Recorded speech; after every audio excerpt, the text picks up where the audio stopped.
Symbiosis, again, is when we have two or sometimes more species that live for an extended time in close association. Several different particular situations we can have there. But something may actually live on or even in another species as part of this. And again, each individual, maybe they're benefiting, maybe it doesn't really matter, maybe it's harmful. And so we have our three big categories depending on those patterns. Mutualism is when both of the species involved are benefiting from the relationship. A classic example, coral with zooxanthellae, these kind of brownish green spots inside the coral polyps. This is a microscope view zoomed in real close. Each of those little spots is an individual little dinoflagellate, a type of protist. Algae, it's able to photosynthesize, and so it's got a nice safe place to live inside the coral, safer than drifting out here in the plankton where any filter feeder can gobble it up. And the coral does provide some nutrients to the dinoflagellate. In turn, by photosynthesizing the dinoflagellate, it's producing lots of sugars and other biological molecules, and some of those are going to feed the coral. So both of the partners are working together, both are benefiting, and nice mutualism. Problem is, if things get out of balance, the dinoflagellates don't have to photosynthesize. They can rely on getting food from their surroundings if they're not photosynthesizing. But when that happens, their surroundings with the coral, they're getting food from the coral, and they're not giving back. That is not a good relationship, and the coral tends to dump the symbionts if something is going wrong and things are not working. For example, if you keep them in the dark, that wouldn't happen in nature particularly, but in the lab you can get it to happen that way. Or if temperatures get too extreme, too hot, for example, that throws photosynthesis out of whack, and that's not good. So the corals will tend to dump the symbionts, but the corals were depending on them. And so without the symbionts, if that goes on too long, they'll tend to die. Now for a short period, they can pick up dinoflagellates again from the plankton around and reestablish if it's not too long, but it's not good for the coral. Some examples from plants. Talked earlier about the nitrogen-fixing bacteria that live in often special structures in various plant roots. Rhizobium plus legumes. There are other types of plants that have other relationships with other bacteria, but same sort of idea. And the plants are giving the bacteria a nice place to live. The bacteria are capturing nitrogen from air, able to do the chemical reactions that turn it into usable forms of nitrogen compounds. And there are some other nutrients the bacteria can get from the plant as well. Or the mycorrhizae, the relationships between fungi and plant roots. This gets to be quite complicated. One fungus may connect different plants, even different kinds of plants. And so you have nutrients going back and forth, not just between one fungus and the plant there, but it may go from one plant through the fungus into another plant. Things get quite complicated for the interaction here. In the fungi, out in the soil, they're able to grab a hold of various types of mineral nutrients and the like in the soil, help with taking up water, things like that. The plant, again, sharing extra from what it's made through photosynthesis.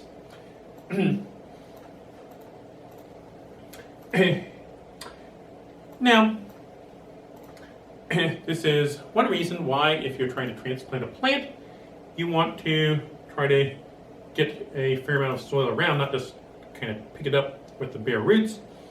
you're losing a lot of the root hairs and the associated fungi. Better to get a big plug of soil along with, say, if you're transplanting a tree. Commensalism, this is where one species is benefiting from another, doesn't really affect the second species one way or the other. So, for example, epiphytes, epi on top, phyto from light, so plants using that light. So these are things, plants are also the terms applied to stuff like lichens and algae and whatnot that grow on plants. A relatively familiar one found in coastal parts of North Carolina is Spanish moss. It's actually a pineapple relative, a true plant, monocot, but it looks kind of similar to lichens and moss type things. And it grows on trees. It doesn't grow on the ground, so it needs the tree. Does the tree particularly care that this stuff's growing on it? Not overly. It doesn't really help or hurt the tree. Now, true, if you get way too much stuff growing on top of it, then potentially that extra weight could be a problem for the tree.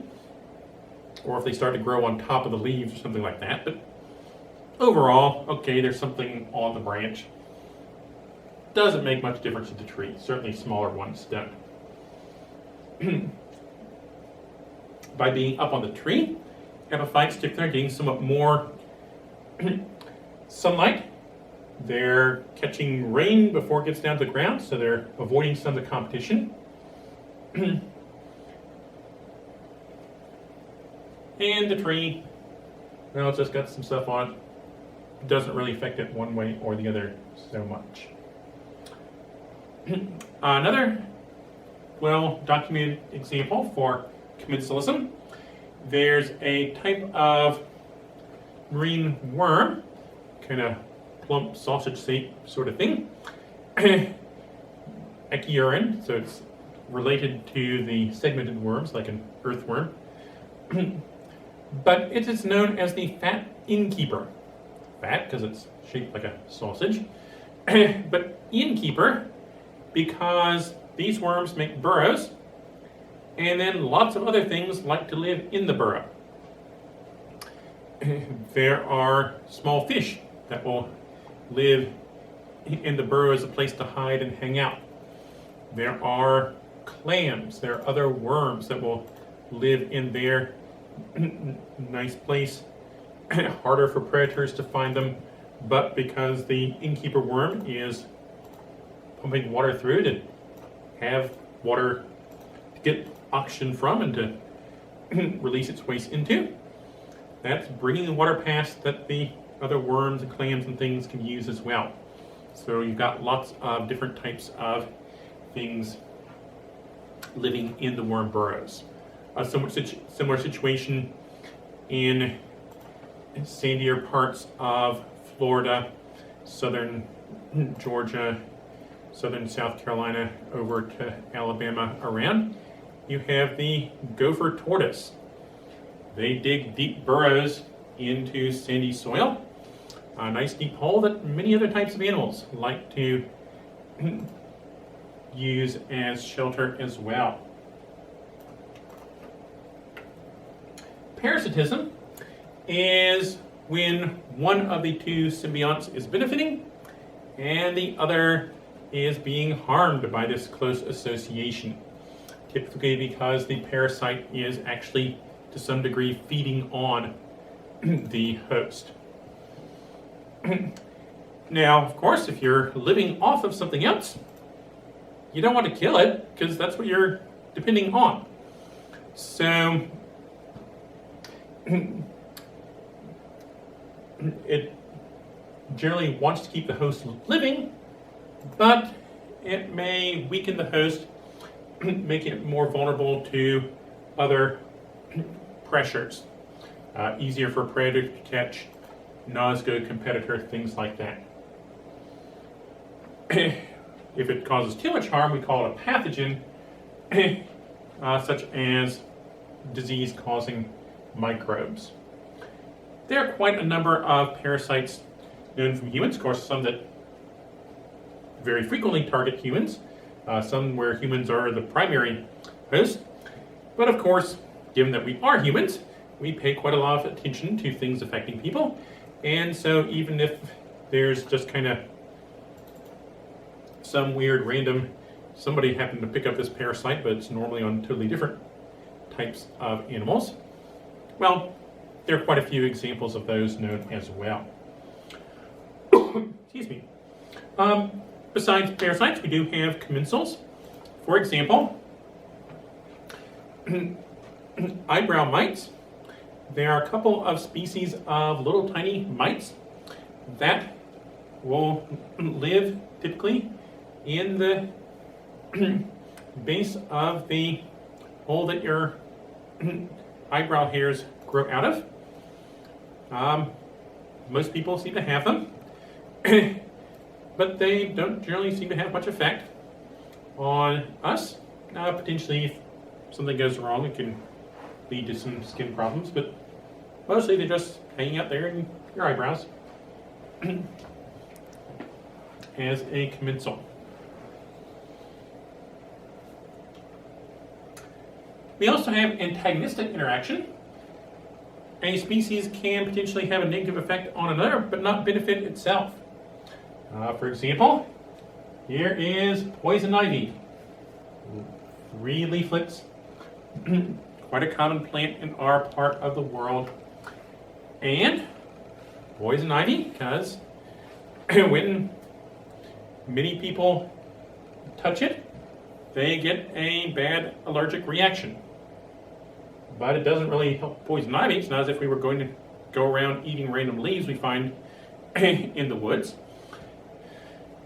And there are other things that seem to be able to eat the poison ivy and not be affected.